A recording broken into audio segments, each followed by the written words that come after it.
Thank you, Mauris. And yeah, amazing day. Thanks everyone who joined us. I really encourage everyone to ask questions. I'll try to leave as much time as we can for questions to have this, even remote but still human interaction. So I believe Mauris will manage the questions in case we have them, right? So yeah, as Mauris said, I'm Jean Mauris. I'm co-founder and head of product at Avokaado. And at Avokaado, we help organizations to automate processes and documents all across the board, including, of course, HR being one of the heaviest functions in terms of documents. And of course, we use a lot of AI and plan to use a lot of AI. And as you know, when AI appeared on the radar pretty much for everyone, everybody was playing around with this. So let's give it a try. Let's use ChatGPT, let's use Claude or Gemini or whatever. But I believe right now we are looking at so-called like mass adoption. People are, especially organizations, and people are trying to play with different stuff, but organizations, they are more, their approach is more thorough. Basically, they try to understand where is the value of that. And of course, they're being a bit of kind of afraid of the technology. And I believe everybody heard about things like, yeah, they will take over your jobs, AI agent will do this and that.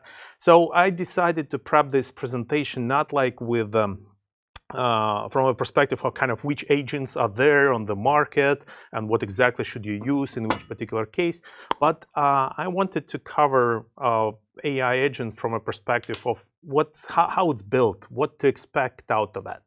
Because if you know, on the slides, you see the AI agent generated, not the AI agent, but the AI generated image of a lady with 3 legs, right? So we're all afraid that that's how AI agents might work at some point, that we have some task given, clearly described, but then we get the result like this. But why it happens, why we are a bit of afraid of AI agent, and why we sometimes see AI and AI agents specifically, because AI and the AI agent, those are kind of 2 different things, as a threat. And to understand that, I believe we need to talk a bit about the fear of a black box, right? So any new technology that lands on the market, sometimes in the beginning, it's being seen as a black box. So there is something inside, you provide some input, you ask a question with AI, and there is some output, right? And at the end of the day, you have no idea what exactly happened inside, right? So that's the biggest issue that we have. And to kind of understand this fear, it kind of exists in our human nature. So it means that we kind of feel a lack of control. We don't know how to control this black box. It just like operates. So we can't kind of tear it apart and see, oh, that's how it works. Of course, we are uncertain about the results of that. And there is always, especially in business perspective, there is always a risk. All evolutionary roots, I believe it's quite clear. Pretty much everyone remembers when the first movie was shown, when the train was arriving at the station and everybody in the cinema were afraid that the train will hit them right away. So that's our evolutionary roots. We are a bit afraid of unexpected results. And that's how the black box operates. And of course, there are biases, unfairness, that we don't know how it actually works, right? How AI makes decisions, so how AI agent provides you with their action or with a result. And as a result of the story, when we look at the black box, we lose trust.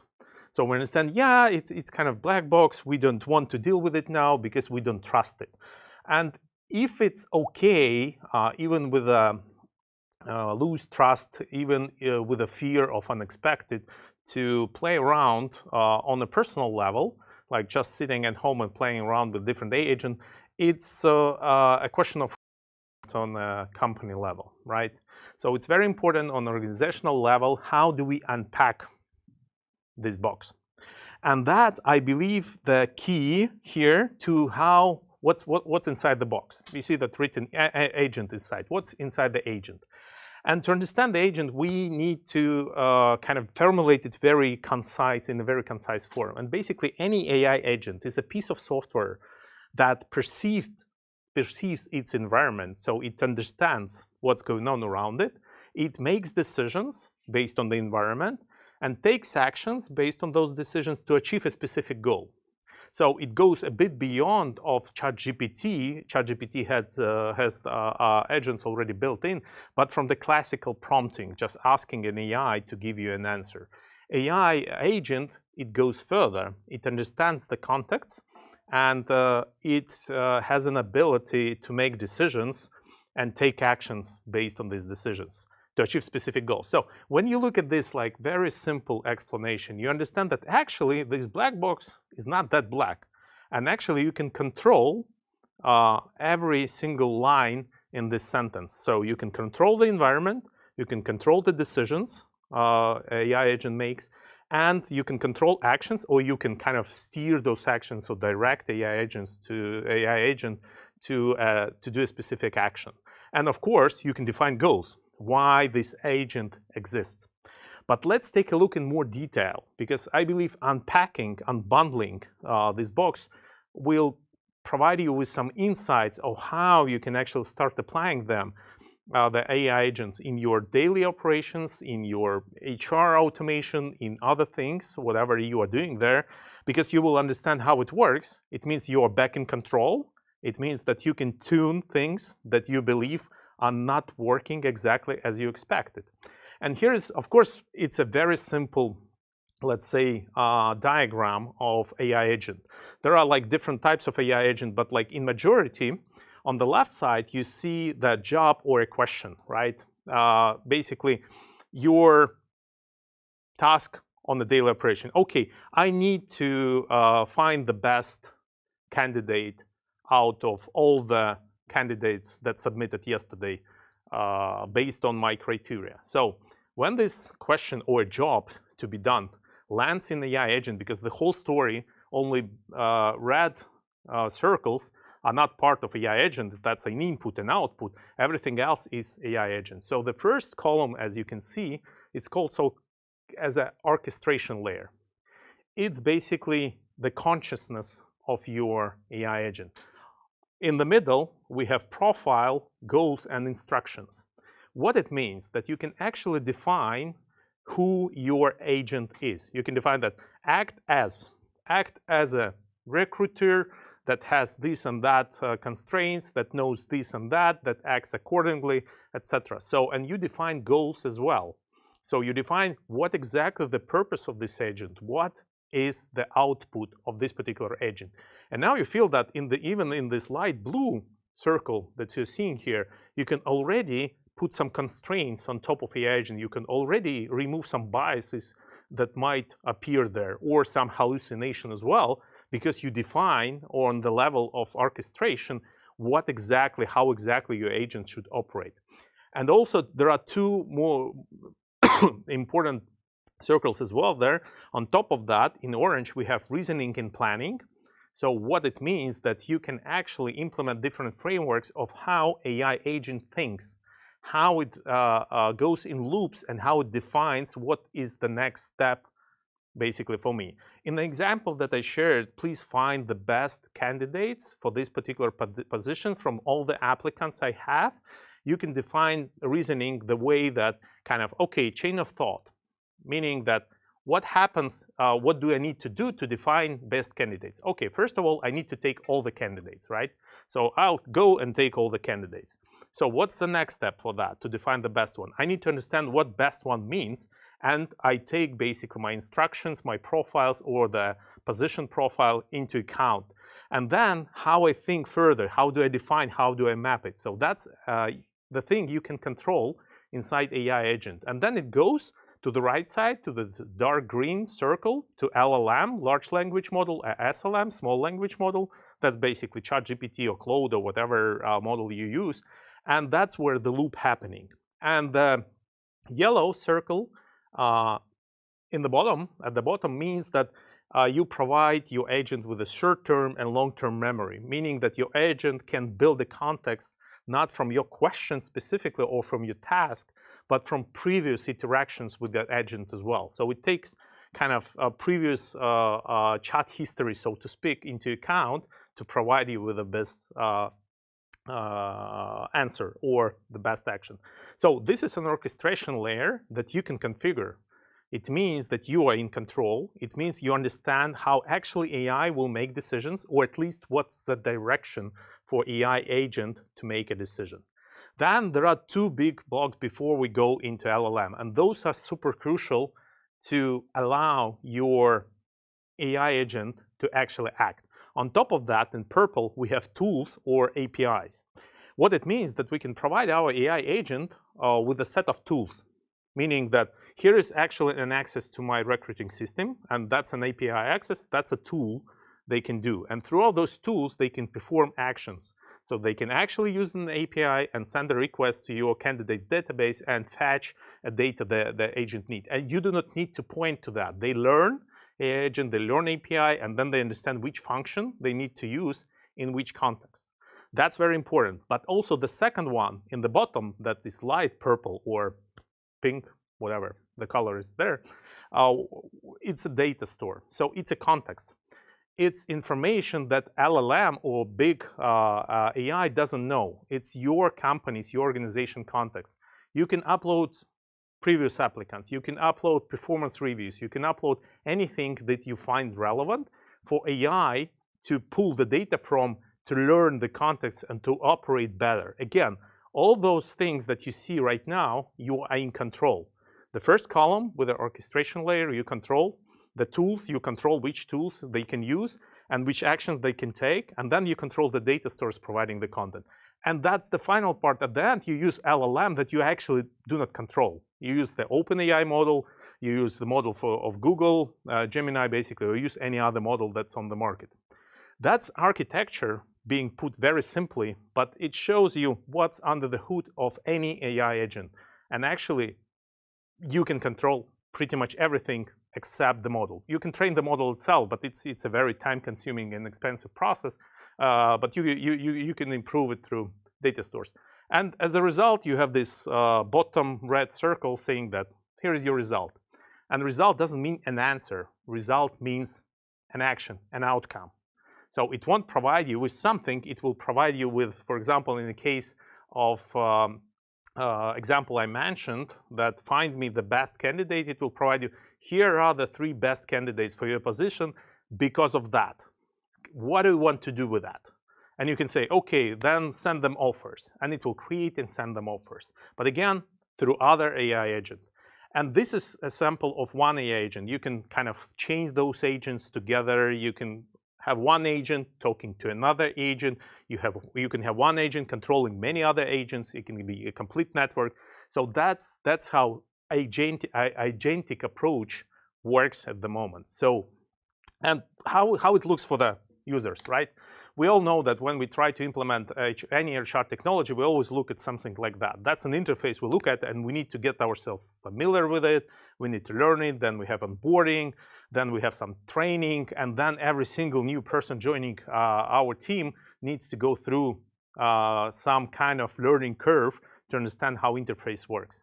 But AI agents, they provide you with ability to never see any interface.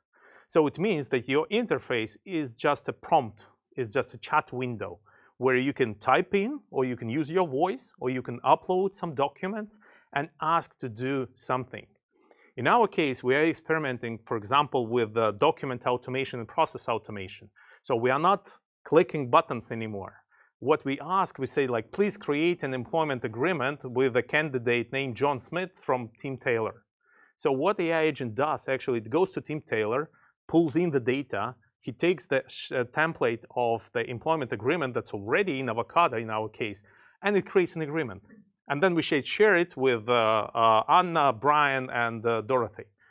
And it does share it with them. So that's how the new world or agentic world actually operates. So from the clunky interface, not clunky at this case, I believe, to a chat window where you actually tell AI what you need to do today. And imagine, just to give you another reference, imagine like AI being a very smart kid in the room.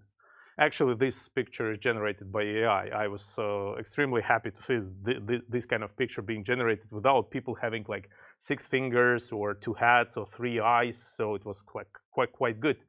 And when you imagine AI being a super smart kid, you can understand how do you kind of work with kids. And that's pretty simple. So before the kid can kind of start operating in any environment, even if it's a super smart kid, you need to first of all understand what's the goal of this environment. So the kid, the AI, should understand what's your goal for me being so smart, being here. What's the context? Basically, tell me what's going on here. What kind of information do you have that I don't have, being super smart?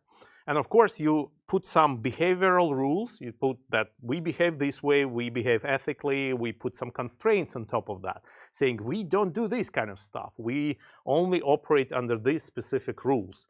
And then the smart kid, the AI, will learn. And of course, you provide with tools, basically what we just discussed. You say like, yeah, I know how to kind of dig a hole in the ground, but I do not have a shovel, right? Provide me with a shovel and provide me with a goal of the hole in the ground, the context, exactly where I'm building and behavior. How can I build? Can I throw this like to people's faces, or what exactly should I do?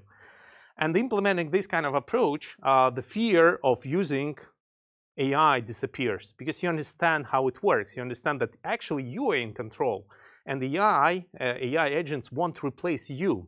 They will supplement your life. They will expand your capabilities significantly. And that's the benefit anyone can have now. And I would mention several zones where AI agent will impacting now, and this impact will ramp up significantly.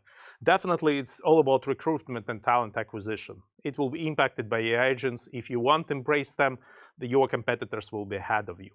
Employee experience, we discussed it many times and during this morning session as well, that it's super important. Employee experience is super important.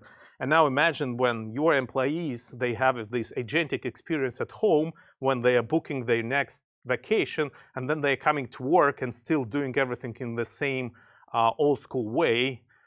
It won't probably make them very happy.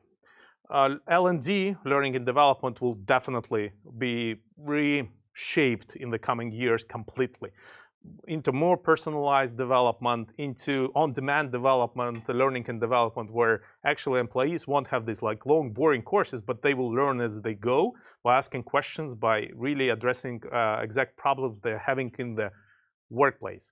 Data-driven HR decisions definitely will be there. More data, more approach to that, more possibilities for AI agent to operate with the data to kind of provide you with insights. It will be there, but you need to start gathering the data. So you need to have like basic systems to store the data, to automate basic processes, and have some historical data that you can use for that. And as a result, operations, and we discussed it in today's panel as well, that kind of my one suggestion to anyone dealing with HR is to completely automate operations and administration tasks in HR. Eliminate them. Right now you have so many tools to do that. Kind of focus on things where you actually can bring value. And that's not just dealing with some documents or processes or whatever that can be automated. And your employees, candidates, potential employees, they expect it to be automated. So, and at the end of the day, the future of HR, the name of this conference, is definitely AI-powered. So I encourage all the participants, all the viewers to connect with me on LinkedIn. I'd be happy to hear your thoughts on that. And of course, if you have any questions, I'm happy to answer. But I really hope that at least for some of you, I remove this fear of being very cautious about using AI agents and AI because it's biased, it's something else. You can be in control if you understand how this black box is built, and you can actually make it transparent and make it the way your organization needs. So thank you very much, everyone. Thank you, Sean. I'm gonna be the voice this time over here in the background. Okay. But I'm slowly coming towards you guys. So great, nice, awesome presentation from your side. I have a couple of questions from the attendants. So As AI agents become more integrated into HR functions like recruitment, performance evaluation, and employee engagement, how can organizations ensure they enhance human capabilities rather than replic? Rather than rap? Replicacy. This is the question. Rep replace Replace. rather than replace them. I Replace. hope Yeah, yeah, that we yeah. read it right. First of all, let's be honest about that. When people talk that AI agents won't replace everyone, people, they won't, but they will replace some. So any organization, and right now we see, especially in the IT world, how very lean organization can actually operate with like having like 5 people on board, and they make millions a year because they built everything around the operation using AI agents. Let's be honest, as I said about that, someone will be replaced. That's not the game that we can play and win. The only one pill for that, the painkiller, is get on board with the AI agent before they will replace you. Basically, that's for sure. I believe very unnecessary roles, or not unnecessary, let's say not the senior roles, might be replaced with that kind of stuff. Because if you have a person in your organization that actually spends half of the time, for example, dealing with papers, yeah, we have a lot of agreements, we have a lot of these papers, and we're just like putting one paper from one trade to another, they will be eliminated, or they will need to evolve inside the organization as well. So that's why they will help, they will augment ourselves, being professionals. But if you are not embracing that, you will probably be replaced at some point. Here's actually a great question. For example, for companies that are not maybe so corporate, so big, and they don't use any HR tech as now, but are planning something in the future. So how can AI help companies gain a competitive advantage, especially in industries that have been slower to adapt to digital transformation? What's your standpoint of this? I think we discussed it. It's not even about AI. It's about leadership, I believe. So everything about like, yeah, we are kind of old school industries, and we have some old school of ways of doing business. It all boils down to lack of leadership and lack of leadership in innovation. There might be very strong leadership. The company might be super strong in their market. They even might grow to some extent. But the innovation leadership, that's a different game, because innovation leadership right now builds business for tomorrow. The leadership right now that's short-sighted, they are kind of trying to sustain the business. That's why it's very important that we talk about leadership from innovation perspective. You're not just a strong leader. You build a company for tomorrow, and you understand that tomorrow we will need this and that. Not like, yeah, we just sustain our status quo and we go with it. Actually, what I also kind of noticed is that learning and development is most definitely going to be a part that is like most affected by artificial intelligence in the upcoming near future, because of the ways and things you mentioned. It's hyper personalization, these quick responses for the questions that employees or trainees have, and these paths that are created based on your career achievements and the places you want to be within the organization. Yeah, one more question. What is your like one suggestion for the attendees, for our audience regarding the AI agents? Yep. I believe in the morning, what I said is automate everything that you can. I won't repeat myself.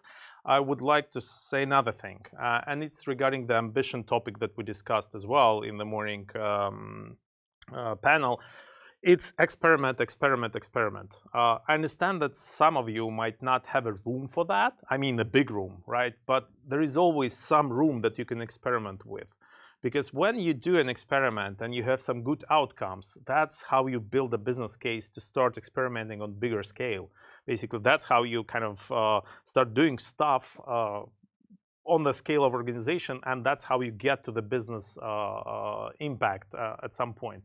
And start small, start by yourself, even without using company data, but start with yourself, educate yourself, experiment with AI agents, we experiment with different tools. But that's for sure. Just provision time in your calendar. That's when I play around with new cool stuff every single week. that's my time to play around, and then present it to the team, to the management. I believe it will always make some kind of noise and impact anyways. Super. Thank you, Jean. Thank you. As always, a pleasure to see you. Thank you very much. Thanks everyone online. Have a great day. Thank you.